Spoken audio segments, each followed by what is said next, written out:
Hi friends, வணக்கம். Welcome to our channel. இன்னைக்கு வீட்டில் உள்ள பொருளை வச்சு ரொம்ப சுலபமான முறையில் இட்லி கேக் எப்படி செய்கிறதுன்னு பார்க்கலாம். ரொம்ப ஈஸியாக செய்யக்கூடிய ஈவினிங் ஸ்நாக்ஸு. இது நல்லா சாஃப்டாக இருக்கும், குழந்தைங்கள்லாம் விரும்பி சாப்பிடுவாங்க. வாங்க இந்த சுலபமான ஸ்வீட் ரெசிபி எப்படி செய்கிறதுன்னு வீடியோக்குள்ளே போய் பார்க்கலாம். ஒரு பவுலில் 2 கப்பு பச்சரிசி சேர்த்துக்கிறேன். நான் இன்றைக்கி பொன்னி பச்சரிசி எடுத்துருக்கேன். நீங்கள் உங்கள்கிட்ட இருக்க பச்சரிசி எது வேணாலும் எடுத்துக்கோங்க. இப்போ இதை நல்லா கழுவி எடுத்துக்கலாம். ஒரு 2 டைம் இந்த மாதிரி நல்லா கழுவுனதுக்கு பிறகு இதில் தண்ணி சேர்த்து ஒரு 5 மணி நேரத்துக்கு நல்லா ஊற வச்சு எடுத்துக்கோங்க. இப்போ 5 மணி நேரம் ஆயிடுச்சு, நல்லா ஊறி வந்துடுச்சு அரிசி. இப்போ இதில் இருக்க தண்ணியை வடிச்சிட்டு ஒரு காட்டன் கிளாத்தோ அல்லது பேப்பர் டவலோ போட்டு வீட்டுக்குள்ளேயே நல்லா ஃபேன் காற்றுக்கு கீழே நல்லா உணர வச்சுக்கோங்க. நல்லா இதில் தண்ணி இல்லாமல் காஞ்சிருக்கணும்.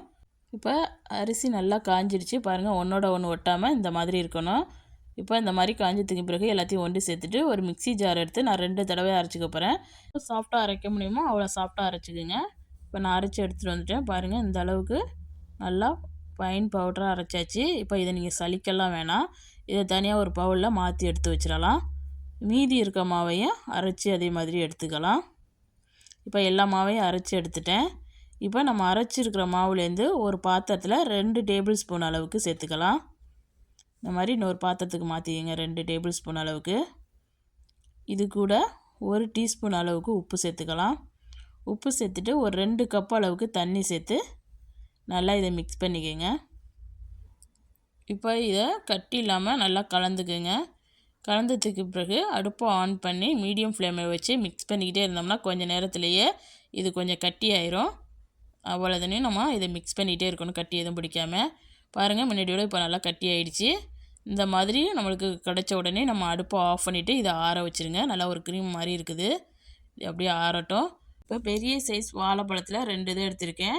என்னிட சின்ன சைஸ் வாழைப்பழம் இல்லை, அதனால் பெரிய சைஸில் எடுத்திருக்கேன். இப்போ அதில் நான் 3 சின்ன சைஸ் வாழைப்பழம் அளவுக்கு கட் பண்ணிவிட்டு ஒரு மிக்ஸி ஜாரில் சேர்த்துக்கிறேன். நான் பெரிய சைஸ் வாழைப்பழத்துலேருந்து 1.5 வாழைப்பழம் அளவுக்கு எடுத்திருக்கேன். இப்போ இதை நல்லா அடித்து நல்லா ஒரு பேஸ்ட் மாதிரி எடுத்துக்கோங்க. பாருங்கள், இந்த மாதிரி இந்த அளவுக்கு நல்லா சாஃப்டாக அடித்து எடுத்துக்கோங்க. இப்போ இதை நம்ம ஏற்கனவே ஆற வச்சுருக்கிற இந்த ரைஸ் பேஸ்ட் கூட சேர்த்துக்கலாம். இந்த வாழைப்பழ பேஸ்ட்டையும் 2யும் சேர்த்துட்டு நல்லா இதை கலந்துக்கலாம். இப்போ இது 2ம் நல்லா மிக்ஸ் பண்ணிவிடுங்க. இப்போ இந்த அளவுக்கு நல்லா கலந்ததுக்கு பிறகு இப்போ இது கூட நம்ம அடித்து வச்சுருக்க அரிசி மாவை கொஞ்சம் கொஞ்சமாக சேர்த்து நம்ம நல்லா கலந்துக்கலாம்.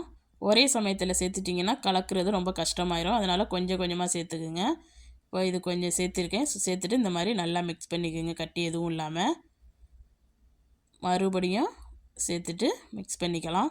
இந்த மாதிரி கொஞ்சம் கொஞ்சமாக சேர்க்கும்போது நம்ம மிக்ஸ் பண்ணுறதுக்கு ரொம்ப சுலபமாக இருக்கும், வேலையும் டக்குன்னு முடிஞ்சிடும். பாருங்கள், இப்போ கலந்தாச்சு. இப்போ மீதி இருக்கிற மாவு எல்லாத்தையும் சேர்த்துடலாம். இந்த மாதிரி கொஞ்சம் கொஞ்சமாக கலக்கும்போது நம்மளுக்கு சுலபமாக வேலை முடிஞ்சிடும். ஒரு வேளை உங்களுக்கு கலக்க முடியாமல் ரொம்ப கஷ்டமாக இருந்துச்சுன்னா கொஞ்சமாக தண்ணி சேர்த்துக்குங்க, ரொம்ப ஈஸியாக தான் இருக்கும். பாருங்கள், இப்போ சூப்பராக கலந்தாச்சு. இப்போ இது கூட நான் ஒரு 1/2 கப் அளவுக்கு தண்ணி சேர்த்துக்கிறேன். ரொம்ப கட்டியாக இருக்குது. ஒரு 1/2 கப் அளவுக்கு தண்ணியை ஒரே சமயத்தில் சேர்த்துடாமல் கொஞ்சம் கொஞ்சமாக மிக்ஸ் பண்ணிடுங்க ஊற்றி. மொத்தமாக நான் இதுக்கப்புறம் 1/2 கப் அளவுக்கு தண்ணி சேர்த்துருக்கேன். கொஞ்சம் கொஞ்சமாக ஊற்றி இந்த மாதிரி கலந்து எடுத்துருக்கேன். இப்போ நான் ஒரு இட்லி மாவு மாதிரி ரெடி பண்ணிட்டேன். பாருங்கள், இந்த மாதிரி இருக்கணும். இதை ஒரு 1/2 மணி நேரத்துக்கு மூடி போட்டு அப்படியே விட்டுறலாம். உங்களுக்கு டைம் இருந்துச்சுன்னா கூட நீங்கள் ஒரு 2 மணி நேரம் 1.5 மணி நேரம் கூட வச்சுருந்துட்டு அப்புறம் செய்யலாம். இப்போ நான் ஒரு 1/2 மணி நேரம் கழித்து ஓப்பன் பண்ணிவிட்டேன். லைட்டாக பபிள்ஸ் மாதிரி இருக்குது. இப்போ மறுபடியும் நல்லா கலந்துக்கலாம். கலந்துட்டு இது கூட நான் நாட்டு சக்கரை சேர்த்துக்கிறேன். நாட்டு சக்கரை 1 கப் அளவுக்கு எடுத்திருக்கேன். உங்கள்கிட்ட நாட்டு சக்கரை இல்லாட்டினா நீங்கள் வெல்லம் கூட எடுத்துக்கலாம். எது எடுத்திங்கனாலும் கல் மண் இல்லாத பார்த்து எடுத்துக்கோங்க. அப்படி கல் மண் இருக்க மாதிரி இருந்துச்சுன்னா தனியாக ஒரு பாத்திரத்தில் சேர்த்து கொஞ்சமாக தண்ணி ஊற்றி கரைச்சிட்டு வடிகட்டி சேர்த்துக்குங்க. நான் சுத்தமான நாட்டு சக்கரை எடுத்ததுனால டைரெக்டாக சேர்த்துட்டேன். இப்போ ஒரு 1/2 கப் அளவுக்கு தேங்காய் திருவல் சேர்த்துக்கிறேன். இப்போ அதை கூட 1/2 டீஸ்பூன் அளவுக்கு ஏலக்காய் தூள். ஏலக்காய் தூள் பிடிக்காதுன்னா வெனிலா எசன்ஸ் கூட சேர்த்துக்கலாம். இப்போ இதை நல்லா கலக்கிடுங்க, எல்லாம் மிக்ஸ் பண்ணிவிடுங்க. இந்த நம்ம சேர்த்துருக்க வெல்லம்லாம் கட்டி எதுவும் இல்லாமல் நல்லா கரையிற அளவுக்கு நல்லா கலந்துருங்க. பாருங்கள், இப்போ கலந்தாச்சு. நல்லா இட்லி மாவு மாதிரி இருக்குது. ரொம்ப தண்ணியாகவும் இருக்கக்கூடாது, ரொம்ப கட்டியாகவும் இருக்கக்கூடாது, இந்த மாதிரி இருக்கணும். இப்போ இது கூட ஒரு 2 பிஞ்ச் அளவுக்கு பேக்கிங் சோடா சேர்த்துக்கிறேன். இந்த சோடா சேர்க்கும்போது நம்மளுக்கு நல்லா சாஃப்டாக நல்லா கொஞ்சம் உப்பி வரும், அதுக்கு தான் இது சேர்க்குறது. உங்களுக்கு பிடிக்காதுன்னா நீங்கள் ஸ்கிப் பண்ணிக்கலாம். நல்லா சாஃப்டாக வேணும்னா இந்த மாதிரி சேர்த்துக்குங்க கொஞ்சமாக. இப்போ இதையும் சேர்த்து நல்லா மிக்ஸ் பண்ணியாச்சு. இப்போ நம்மளுக்கு மாவு சூப்பராக ரெடி ஆயிடுச்சு. இது ஒரு ஓரமாக இருக்கட்டும். இப்போ இட்லி பிளேட் எடுத்துருக்கேன். அதில் கொஞ்சமாக எண்ணெய் தடவிக்கலாம். இந்த மாதிரி எல்லாத்துலேயும் கொஞ்சமாக எண்ணெய் விட்டுட்டு இதை ஒரு ப்ரெஷ் வச்சு நல்லா ப்ரெஷ் பண்ணி விட்டுருங்க. இப்போ நான் இது கூட முந்திரி திராட்சை எடுத்துருக்கேன் டெக்கரேஷனுக்காண்டி. இந்த மாதிரி இட்லி பிளேட்டில் இப்படி வச்சுருங்க. நம்ம கேக்கை எடுக்கும்போது பார்க்குறதுக்கு நல்லாயிருக்கும். குழந்தைங்கள்லாம் விரும்பி சாப்பிடுவாங்க இப்படி பார்க்கும்போது. இப்போ இதே மாதிரி எல்லாத்துலேயும் வச்சாச்சு. இப்போ நம்ம ரெடி பண்ணி வச்சுருக்க மாவை ஒரு 3/4 குழி வர்ற அளவுக்கு ஊற்றிக்குங்க. இதே மாதிரி எல்லா குழிலையும் ஒரே மாதிரி ஊற்றி எடுத்துக்கோங்க. அவ்வளோதான். நம்ம இந்த ஸ்வீட் செய்கிறது ரொம்ப ஈஸி. ஈவினிங் டைம் நம்ம டீ கூடலாம் வச்சு சாப்பிட்றதுக்கு ரொம்ப டேஸ்டியாக இருக்கும். மார்னிங் பிரேக்ஃபாஸ்ட்டாக கூட குழந்தைங்களுக்கெல்லாம் நீங்கள் இதை செஞ்சு கொடுக்கலாம். விரும்பி சாப்பிடுவாங்க. நம்ம ஹெல்த்தியான முறையில் தான் இது செஞ்சுருக்கோம். நம்மக்கிட்ட இருக்கிற பொருளை வச்சு சுலபமாக இந்த கேக்கை சூப்பராக ரெடி பண்ணி கொடுத்துடலாம். இப்போ இட்லி பானையில் தண்ணி வச்சுருக்கேன். தண்ணி நல்லா கொதிக்குது. இப்போ இந்த இட்லி பிளேட்டை உள்ளே வச்சுட்டு மூடி போட்டு ஒரு 15 நிமிஷத்துக்கு நல்லா வேக வச்சு எடுத்துக்கோங்க. இப்போ 15 நிமிஷம் ஆயிடுச்சு. ஓப்பன் பண்ணி பார்க்கலாம். பாருங்கள், சூப்பராக நம்மளுக்கு ரெடியாகி வந்துடுது. கேக்கு நல்லா வெந்து மலர்ந்துருச்சு.